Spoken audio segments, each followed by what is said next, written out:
அனைவருக்கும் வணக்கம். நான் படித்து ரசித்த கதையை நீங்களும் படித்து கேட்டு மகிழுங்கள். கதை பிடித்திருந்தால் அனைவருக்கும் பகிருங்கள். உள் வீட்டுக்கும் வாசலுக்குமாக ஓடிக்கொண்டிருந்த தங்கை ராதாவை பார்க்க தங்கத்துக்கு சிரிப்பாக இருந்தது. அடி ராதா, உன்னோட காதலர் வருவதாக இருந்தால் கட்டாயம் வந்துடுவார். கவலைப்படாமல் உட்காரு, கால் வலிக்க போகிறது என்றாள். அவர் ஊருக்கு புதுசு, வீடு தெரியாமல் அலையக்கூடாது அல்லவா? அதான் அடிக்கடி வாசலை எட்டி பார்க்கிறேன். ராதா சற்று நின்று படபடவென்று வார்த்தைகளை கொட்டிவிட்டு வாசலுக்கு தாவினாள்.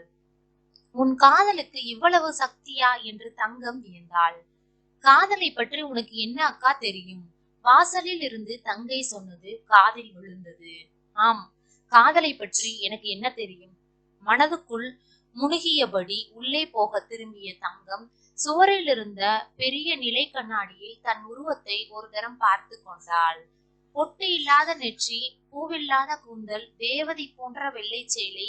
இந்த கண்ணாடியில் எத்தனை முறை தன் உருவத்தை தானே பார்த்து தனக்குள் கலங்கி இருக்கிறாள். அக்கா, அவர் வந்து விட்டார். கத்தியபடி ஓடி வந்த ராதா தங்கத்தை பார்த்ததும் திடுக்கிட்டாள். அழுதியா அக்கா என்று ராதா தன் தோளை தொட்டதும் சுயநினைவுக்கு வந்த தங்கம் முந்தானையால் அவசரமாக முகத்தை துடைத்தபடி அவரை முன்னறையில் உட்காரச் சொல், இதோ காஃபி கொண்டு வருகிறேன் என்று சமையலறையில் நுழைந்தாள். மின்னலாக பாய்ந்து முன்னறைக்கு வந்த ராதா, வாங்க பாபு வாங்க என்று ஆசை பொங்க வரவேற்றாள். வந்தவன் வாசல் படியிலேயே திகைத்து நின்று விட்டான். இவ்வளவு பெரிய பணக்காரியா ராதா என்ற மலைப்பு அவன் மனதை விட்டு அகல வெகு நேரமாகியது. என்ன பாபு, அப்படியே மலைச்சு நின்றுட்டீங்க? இந்த வீட்டுக்கும் சொத்துக்கும் சொந்தக்காரி எங்க அக்கா தான். நான் அவகிட்ட ஓசி சோறு திங்கிற ஏழை. உள்ளே வாங்க என்ற ராதாவின் குரல் தான் அவனை இந்த உலகத்துக்கு கொண்டு வந்தது. ஒரு பணக்கார அக்காவை வச்சிருக்கிற நீ ஏழைனா நான் வெறும் பிச்சைக்காரன்னு அர்த்தம் என்றபடி அவளை தொடர்ந்தான். அக்கா, அவர் வந்தாச்சு, காஃபி கொண்டா என்று ராதா குரல் கொடுக்கவும், இதோ வந்துட்டேன் என்று தங்கம் காஃபியுடன் வரவும் சரியாக இருந்தது. காஃபியுடன் வந்தவளை பார்த்ததும் சோபாவில் உட்கார போன பாபு தீயை மிதித்தவன் போல் பின்வாங்கினான். அவனை பார்த்ததும் தங்கம் கைகள் நடுங்கின. காஃபி டம்ளர் தரையில் விழுந்து சிதற தடால் என்று சாய்ந்தாள். அக்கா, உனக்கு என்னாச்சு என்று கத்தியபடி ராதா தாவி சென்று தாங்கிக் கொண்டாள். நெஞ்சில் ஆணி அடித்தது போல் வலித்தது. தங்கத்தை அந்த வீட்டில் அந்த கோலத்தில் பாபு சற்றும் எதிர்பார்க்கவில்லை. எவளை இனி சந்திக்கவே வாய்ப்பில்லை என்று நினைத்திருந்தானோ அந்த தங்கம் என்ற கோலமும் மயங்கி விழுந்ததும் அவனை அதிர்ச்சியால் உறைய வைத்து விட்டது. என்னங்க பாபு, அப்படியே நின்னுட்டீங்க? சீக்கிரம் ஒரு டாக்டரை. சாரி, நீங்களே ஒரு டாக்டர் தானே? அக்காவை பாருங்க. ராதா மெதுவாக தங்கத்தை படுக்கையில் விட்டுவிட்டு அவசரமாக பாபுவை உலுக்கினாள். சுயநினைவுக்கு வந்த பாபு, இவளுக்கு நாம் ஏன் மருத்துவம் பார்க்க வேண்டும் என்று ஒரு கணம் நினைத்தான். அந்த எண்ணத்தை அப்படியே உதறிவிட்டு அவசரமாக செயல்பட்டான். பயப்பட ஒன்றும் இல்லை ராதா, அவங்களுக்கு இது லேசான மயக்கம்தான், சீக்கிரம் எழுந்து விடுவாங்க என்றான்.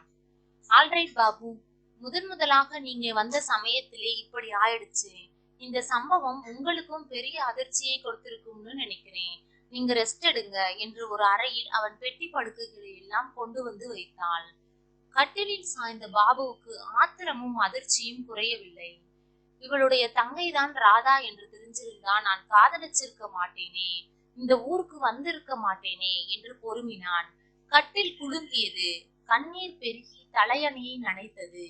பழிகாரி மருத்துவக் கல்லூரியில் முதல் வருடம் இந்த தங்கம் எப்படியெல்லாம் தன்னை சுற்றி வந்தாள். என்னை தவிர வேறு எவரையுமே மணக்க மாட்டேன் என்று கையில் அடித்து செய்த சத்தியத்தை எல்லாம் காற்றில் பறக்க விட்டு சொல்லாமலேயே வந்து விட்டாளே. மனம் பேரிரைச்சலிட்டு குமுறியது. உள்ளே வரலாமா? மென்மையாக வாசலில் கேட்ட குரல் திடுக்கிட வைத்தது. அவசரமாக எழுந்தவன் வெகு நேரமாக தன் கட்டிலில் அமைதியற்று புரண்டு கொண்டிருக்கிறோம் என்பதை உணர்ந்தான். இரவு படரத் தொடங்கி இருந்தது. லைட் போட சுவரில் சுவிட்சை தேடினான். அந்த வீட்டிற்கு பழக்கம் இல்லாத அவன் படும் அவஸ்தையை உணர்ந்தது போல் பட்டென்று லைட் சுவிட்சை போட்டால் லைட் எரிந்தது. அந்த வெளிச்சத்தில் வாசலில் நின்று அவளை பார்த்தான். தங்கம் எதுவுமே நடக்காதது போல் அமைதியாக அவன் முன் நின்றாள். மறுபடியும் உங்களை சந்திப்பேன்னு நான் நினைக்கவே இல்லை. அவள் குரல் மிக மென்மையாக ஒலித்தது. நானும் தான். ராதா உங்களோட தங்கைன்னு தெரிந்திருந்தால் அவளை காதலிச்சு இருக்கவே மாட்டேன். அவ பேச்சை கேட்டு இந்த ஊருக்கு டிஸ்பென்சரி வைக்கிற எண்ணத்தோட வந்திருக்கவும் மாட்டேன். உங்ககிட்ட சொல்லாம வந்துட்டதாலே என்னை கெட்டவளா நினைப்பீங்க. வந்த பிறகு உங்களை நினைச்சு நான் அழாத நாளே இல்லை. ஆமா, இப்ப கூட அழுது விட்டுதான் வந்திருப்பீங்கன்னு நினைக்கிறேன். இப்படி வாங்க போங்கன்னு கூப்பிட்டு என்னை சித்திரவதை செய்யாதீங்க பாபு. உங்களை சித்திரவதை செய்ய நான் யாருங்க? உங்களை முழுமையா என் மனசிலிருந்து அப்புறப்படுத்தத்தான் முயன்றேன். ஆனா விதி ராதா உருவத்திலே உங்க முன்னாலே மறுபடியும் கொண்டு வந்து நிறுத்திடுச்சு. என்ன நடந்துச்சுன்னு புரிஞ்சுக்காம ஆத்திரப்படாதீங்க பாபு. அப்பாவுக்கு முடியலேன்னு தந்தி வந்தப்போ உங்களை கூட பார்க்க முடியாம அவசரமாய் புறப்பட்டு வந்தேன். இங்கு வந்த பிறகுதான் என் வாழ்வே மாறி போச்சு. இந்த வீட்டை பார்த்தாலே தெரியுது நீங்க மாறித்தான் போயிருக்கீங்கன்னு. வரட்டு புன்னகை ஒன்று அவளிடம் இருந்து வெளிப்பட்டது. இப்போ நான் பெரிய பணக்காரி. இந்த வசதி எல்லாம் இறந்து போன என் கணவர் எனக்கு விட்டு சென்றது. பாபுவின் முகம் அதிர்ச்சியால் வெளிரியது. தங்கம், உன் கணவர் இறந்து விட்டாரா என்று கேட்டபடி வேகமாக அவளை நெருங்கினான். பக்குவமாக தள்ளி நின்று கொண்ட தங்கம் சொன்னால், ஆமாம் பாபு, அப்பா பட்ட கடனுக்கு வேற எதையும் ஈடாக தர முடியாத அப்பா என்னை தந்துவிட்டு கண்ணை மூடிவிட்டார். கொடுத்த கடனுக்கு வட்டியும் முதலுமாக என்னை கேட்டார் அந்த பெரிய மனுஷர். முதலிரவு அன்னைக்கே பரலோகம் போயிட்டார். இந்த சொத்துக்கு அதிபதியாக வெளியிலும் சோகத்துக்கு அடையாளமா உள்ளுக்குள்ளும் நடமாடிக்கிட்டு இருக்கிற நான் என் தங்கையை படிக்க வைக்க மெட்ராஸ் அனுப்பினேன். அவ உங்களை அழைச்சுக்கிட்டு வந்து என் முன்னாலே நிக்கிறா. இப்ப சொல்லுங்க பாபு என் பரிதாப நிலையை பற்றி. பாபுவின் கண்கள் பணிந்தன. சாரி தங்கம், இவ்வளவு நடந்து விட்டது எனக்கு தெரியாமல் போச்சு. ராதாவும் தன்னை பற்றி எந்த விவரமும் என்கிட்ட சொல்லல. ஆமா, இதையெல்லாம் ஏன் நீ எனக்கு தெரியப்படுத்தல? எப்படி பாபு தெரியப்படுத்துவது? அவசர கோலத்திலே எனக்கு திருமணம் ஆச்சு. அதே கோலத்திலே விதவை கோலமும் வந்தாச்சு. இந்த நிலையிலே உங்களுக்கும் எனக்கும் தொடர்புன்னு இந்த ஊருக்கு தெரிஞ்சா உலகம் நம்மை பற்றி என்ன பேசும்? அதனாலேதான் என் சோகத்தை எனக்குள்ளேயே புதைச்சுக்கிட்டேன். தங்கம், இதை பற்றி, அதாவது நம்ம கடந்த கால உறவு பற்றி ராதாவுக்கு தெரியுமா? நிச்சயமா தெரியாது பாபு. அவள் உங்க மேல உயிரையே வச்சிருக்கா. கடைசி வரைக்கும் நமது கடந்த கால நட்பு அவளுக்கு தெரியாமல் காப்பாற்ற வேண்டும் என்று உங்ககிட்ட உறுதிமொழி வாங்கத்தான் அவளை வெளியில் அனுப்பிச்சிட்டு நான் வந்தேன். உன்னை இந்த கோலத்தில் விட்டுட்டு நான் எப்படி தங்கம் அவளோட வாழ முடியும்? முடியுதோ இல்லையோ, நீங்க ராதாவோட வாழ்ந்துதான் ஆகணும் பாபு. இப்போ எனக்கு இருக்கிற ஒரே பிடிப்பு அவதான். அவ கண் கலங்கி நின்னா அதை என்னால தாங்கிக்க முடியாது பாபு. எந்த சூழ்நிலையிலும் அவகிட்ட நம்ம உறவை பற்றி தெரியப்படுத்த மாட்டேன்னு சத்தியம் பண்ணி கொடுங்க பிளீஸ் என்று கையை நீட்டினாள். இப்படி தங்கம் கேட்டு நின்றதும் உடனே அவனால் பதில் சொல்ல முடியவில்லை.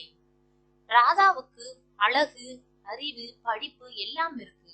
அவளை கட்டிக்க எத்தனையோ பேர் முன் வரலாம். அதனால் வசந்தமே இல்லாம போன உனக்கு ஒரு வாழ்வு கொடுக்க எனக்கு ஒரு வாய்ப்பு கொடுத்தங்கம் என்றவன் அவள் கையை பற்றினான். வெடுக்கென்று தன் கையை பின்னால் இழுத்து கொண்டவள், சாரி பாபு, நான் பட்ட மரம், இனி துளிர்க்க முடியாது. அவ பச்சை கொடி. என் துரதிர்ஷ்டம், என் காதலரை என்னால் கைப்பிடிக்க முடியவில்லை. அவளாவது தன் காதலில் வெற்றி பெறட்டும். தங்கம் என்றவன் உணர்ச்சி மிகுதியால் மேலே பேச முடியாமல் தடுமாறினான். ஆமாம் பாபு, என் மேலே நீங்க வச்சிருக்கிற அன்பு உண்மையானதுன்னா தயவு செய்து ராதாவை கைவிட்டுடாதீங்க. நான் முதலில் உங்கள் கல்யாணத்துக்கு ஏற்பாடு செய்கிறேன். கூடவே உங்கள் டிஸ்பென்சரிக்கும் ஏற்பாடு செய்கிறேன். இதை நான் உங்ககிட்ட சொன்னது பற்றி கூட அவகிட்ட சொல்லாதீங்க என்றவள் வெளியேறினாள்.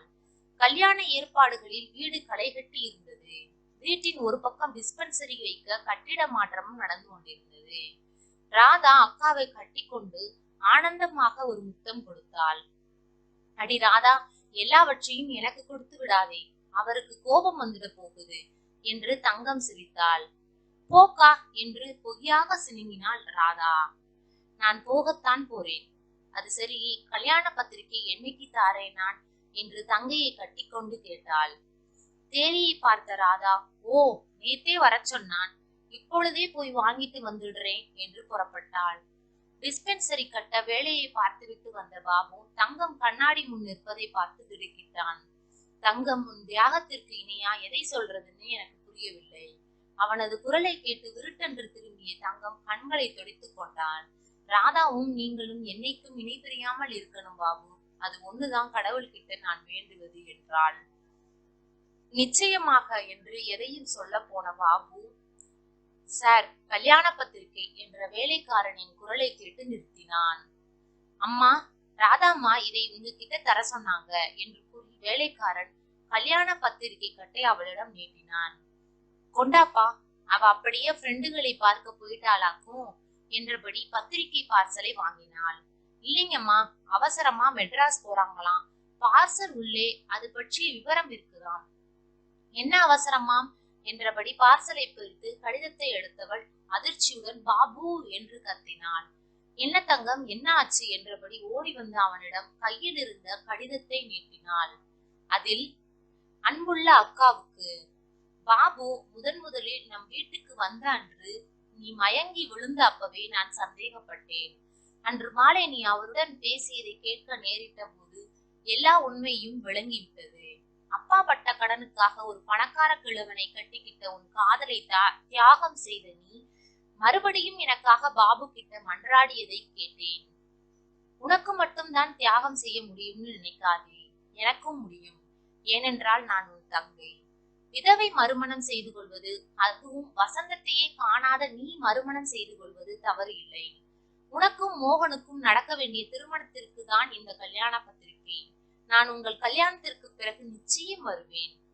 இப்படிக்கு உங்கள் தங்கை ராதா. கடிதத்தை படித்த பாபு தங்கத்தை ஏறிட்டு பார்த்தான். இது எப்படி பாபு சாத்தியப்படும்? தங்கம் மேலே பேச முடியாமல் விம்மினாள். சாத்தியப்படும் என்பது போல் அவளை ஆறுதலாக அணைத்துக் கொண்டான். கல்யாண பத்திரிகை காற்றில் பறந்தது. அதில் பாபு, தங்கம் என்ற வண்ண எழுத்துக்கள் மின்னின. கோரிக்கையற்று கிடந்த வேர்படா குளிர ஆரம்பித்தது. நன்றி. கதை பிடித்திருந்தால் லைக் பண்ணுங்க, ஷேர் பண்ணுங்க, சப்ஸ்கிரைப் பண்ணுங்க. உங்களுடைய கருத்துக்களை கமெண்ட் பாக்ஸில் தெரிவிக்கவும். தங்கள் ஆதரவிற்கு நன்றி.